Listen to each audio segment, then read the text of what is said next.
For 10 whole years, he didn't touch a single bite of food or a drop of water. Instead, he spent his days training super hard in some really dangerous places, putting himself through all kinds of pain on purpose, because he was on a mission to become a godlike figure in the world. It all started 2,500 years ago. There was a big fight between the kingdoms of Kosala and Magadha over the river Ganges and the city called Kapilavatthu. The palace in Kapilavatthu got attacked by Kosala, and the people who got caught in the war had to suffer. Not only they lost their families, but they also suffered from hunger and the lack of jobs. The people could only hope that one day someone special would be born and help them get out of this situation. Until one day, the son of the king of Kapilavatthu was born. On the day Prince Siddhartha was born, everyone could feel an intense aura in the air. The sun shone bright like never before, and the people realized he was blessed by the gods. The villagers are amazed, and all the animals gathered to see this special event. The villagers celebrate the arrival of the heir of Shakya, and everyone congratulates the king. Even though Maya is happy about the blessings being showered on her son, she feels weak and faints. King Prajapati and his soldiers hurry back to the city when they hear the news that the queen is in danger. When Prajapati reaches Maya, she presents baby Siddhartha to him. He lovingly holds the baby, and Maya shares that she wants to name him Siddhartha, meaning someone who achieves his goal. Prajapati likes the name a lot, but things get scary when Maya starts to feel pain. She asks to hold the baby, and Prajapati gives Siddhartha to her. Maya says Siddhartha will be extraordinary and have great faith. She caresses her baby one last time before passing away. Prajapati can only hold his son close as Siddhartha cries for the loss of his mother. A priest named Asita pays a visit to King Prajapati, who feels honored that the priest came to see them. Asita and Prajapati go to Siddhartha's room, but Asita is shocked when he sees the baby. Prajapati asks for the reason, and Asita tells him to look at how the baby has one finger pointed to the sky and another finger pointed to the ground. This signifies he is the most revered on heaven and earth, meaning that this child is going to be the king of the world. Prajapati is shocked by this revelation. Asita is amazed, but adds that unfortunately he will not be alive to witness Siddhartha grow. 10 years later, Siddhartha is being entertained by some dancers, but he's not impressed. He gets tired and walks away from the dancers to the balcony. There, he stares at something with anger on his face. Siddhartha joins the other children as an elder tells them to grow up quickly and become great warriors to defeat Kosala. Siddhartha gets up and asks the elder if the war will really lead to death. The elder says there are some survivors, but Siddhartha wants to know what happens to a person after they die. The elder mentions a funeral, but Siddhartha persists, asking what happens to the dead after the funeral. The elder shuts him down, saying he came to teach, not to debate. Siddhartha sits down, feeling sad. However, a kid named Jedka whispers to him that they should go play because the lesson is boring. Another kid agrees, and the two boys drag Siddhartha away to go play. The boys are hunting a rabbit with their makeshift bow and arrow. Jedka misses the first shot, and the rabbit runs away. They chase after it, cornering it. Jedka is about to take another shot when Siddhartha jumps on him to stop him. The rabbit escapes as the arrow misses. Jedka asks what Siddhartha's deal is, pushes him away, and then he and the other boy go to hunt another animal. Siddhartha feels sad and starts thinking about hunting living creatures. He wanders into the forest, and the animals nearby aren't scared of him. They come out of their hiding to look at him. However, the moment is short-lived as Jedka falls into a swamp and can't get out. He's sinking in, calling for help. Siddhartha hears him and rushes over to help. The other kid is trying to reach Jedka, while Siddhartha, seeing the situation, goes over to a branch. He lowers it with his body weight, and the other boy jumps on the branch too. The branch becomes low enough for Jedka, who desperately tries to hold onto it, but can only grab the edge, which snaps immediately as he grabs it. Jedka is still crying for help, but it's too late as he is completely submerged in the swamp. Siddhartha and the other kid are in shock. The news reaches the people, and they all rush to the forest. Jedka's mom cries at the loss of her son, and the people gather around to console her. Siddhartha walks away from the group, feeling sad, when he's called by his stepmom. Siddhartha wants to hide his crying face from everyone but can't. He runs into his stepmom's arms, crying. His stepmom hugs him, grateful that he's okay, but also consoles him as he weeps profusely, saying Jedka is dead. Siddhartha becomes weak from crying and faints in his mom's arms. She holds him tightly, weeping along with her son.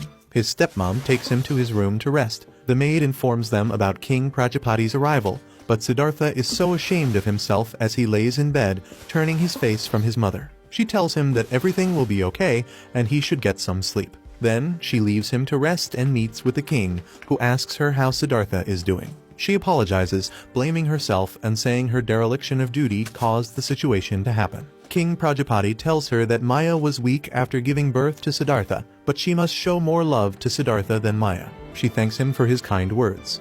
He then says that Siddhartha is old enough to take martial arts training. Siddhartha, who isn't asleep, can hear all their conversation. Siddhartha is learning how to shoot an arrow, and the instructor is yelling while giving him instructions. Siddhartha is struggling to pull the bow. The soldiers start sparring with each other, but they stop when they see Siddhartha's partner being too violent. They're worried for the prince. Siddhartha is holding up against his sparring partner, who attacks him with full force. Siddhartha tries to block the attack with his shield, but loses it and falls to the ground. He has to hurry back to avoid all the attacks from hurting him. 5 years later, Siddhartha is sparring with his partner, and the soldiers watching are amazed, commenting on how he has gotten better. Siddhartha can counter and attack his opponent without fail. His father is proud to see his son has gotten better. His opponent praises him for getting so strong, smiling at his achievement of teaching Siddhartha. However, Siddhartha is not happy as he sheaths his sword and walks away. A soldier rushes in to deliver an emergency letter as the war against Kosala is about to begin.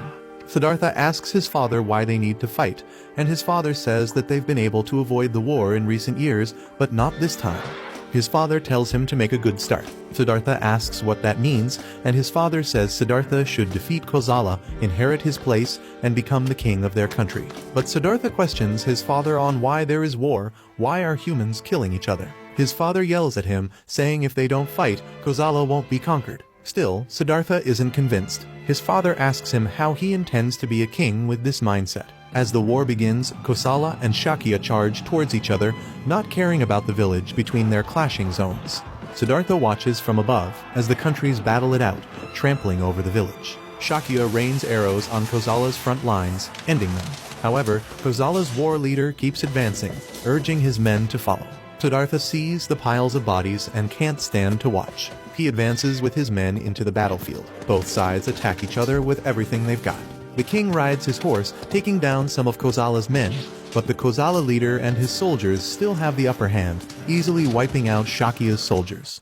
Siddhartha rides into the battlefield, yelling at them to stop, but his cries fall on deaf ears.